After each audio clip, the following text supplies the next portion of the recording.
Welcome and thank you for your interest in What People with Disabilities Have to Say About Inclusive Communities by Callie Scott. Experts with disabilities all discuss active transport and its benefits, particularly walking, in a positive way. Community ambulation offered an independent way to access work, recreation, and social activities in a rural town. However, experts also identified barriers and facilitators for active mobility in the built environment, which may influence participation in physical and social daily activity. Moreover, photographs demonstrated how barriers and facilitators in the built environment often move beyond traditional objective accessibility measures such as design standards and building codes, underscoring the importance of considering unique individualized needs, which require diverse solutions when addressing accessibility in rural communities.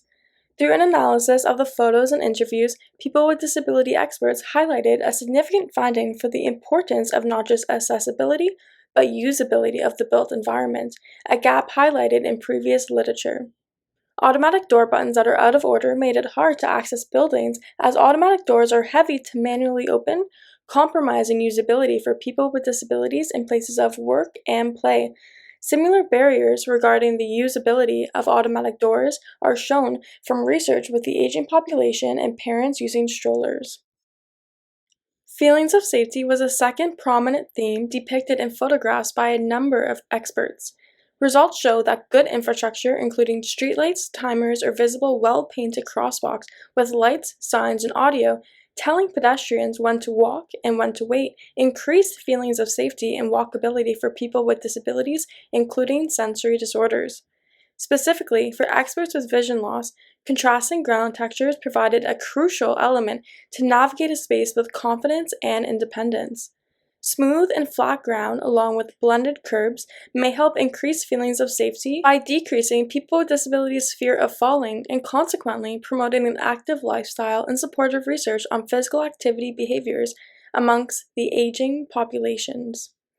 Conversely, a lack of accessibility features, including a lack of paint or signage at crosswalks near popular restaurants, decrease the feelings of safety, agreeing with family research on the real and perceived dangers imposed on pedestrians with and without disabilities by motorized vehicle users.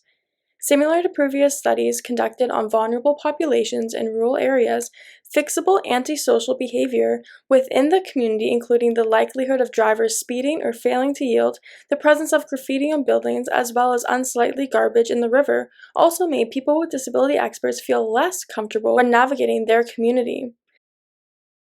Temporary obstructions or barriers, such as a vehicle parking on the side of the street, blocking a pedestrian's view of oncoming traffic at a crosswalk, were also highlighted as barriers deterring safe community ambulation. As with certain studies on gender and vulnerable populations, insufficient street lighting and visibility also negatively impacted the perception of safety and the likelihood of independent active transport within the community, especially at night. Interestingly, raised pavements compromised feelings of safety for some, but this finding contradicted the views of an expert with sensory impairments who found this raised pavement to be a facilitator for navigating his community. To find solutions for the needs of both experts, designs encompassing all of the universal design principles may be needed. Sense of place was identified by many experts as a key photo voice theme. People with disabilities interpreted being accessible as having inclusive community spaces which facilitate social interaction, independence, and education. Attractive parks, accessible walking trails, and outdoor seating provided fun, inclusive spaces that also facilitated engagement in physical activity such as walking and social interaction with different ages and abilities. In support of other research, community and educational spaces were related to daily activity and socialization through community participation. People with disabilities were happy to highlight the importance of family play spaces, libraries, and picnic tables in promoting the perception of belonging in their community. A real sense of objective care for others that had not been reported as much in previous photo voice studies was noticeable and consistent with previous intellectual disability literature.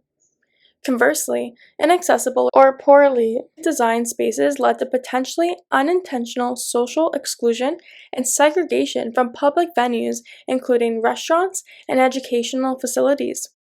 One person with disabilities expert who uses a wheelchair could not access a prominent educational space because there were stairs at both main entrances. Additionally, a fellow person with disability expert described a popular restaurant where they must use the back entrance and enter through the kitchen. This was said to make one expert feel like an employee rather than a customer using a separate, segregated entrance from people without disabilities. As a fourth theme, experts highlighted wayfinding as an important barrier and facilitator for accessibility in daily activity. This is consistent with research working with people with different cognitive impairments and the aging populations, children, or someone new to an area or language, such as a tourist or immigrants who may not necessarily understand a new or changing environment. For people with disabilities, facilitators of wayfinding allowed community members to actively navigate a space safely and independently with confidence.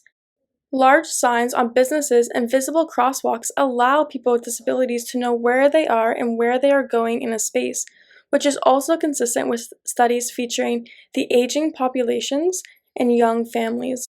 Auditory cues in the environment, such as an auditory crosswalk button, provided an important facilitator to wayfinding for many experts, supporting previous research with people with visual impairments.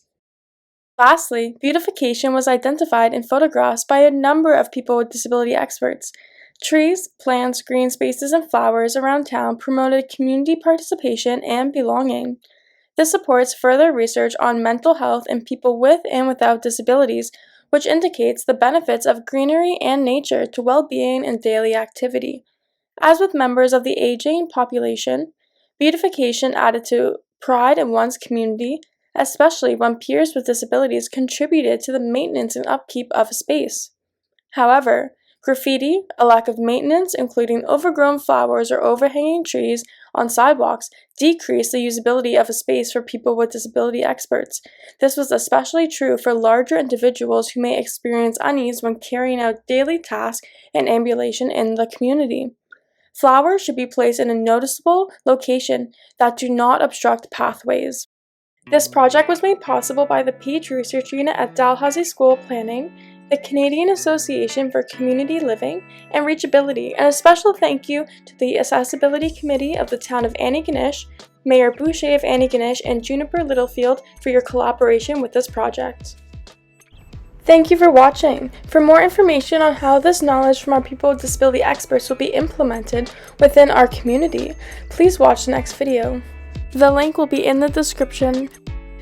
For more information, feel free to contact us.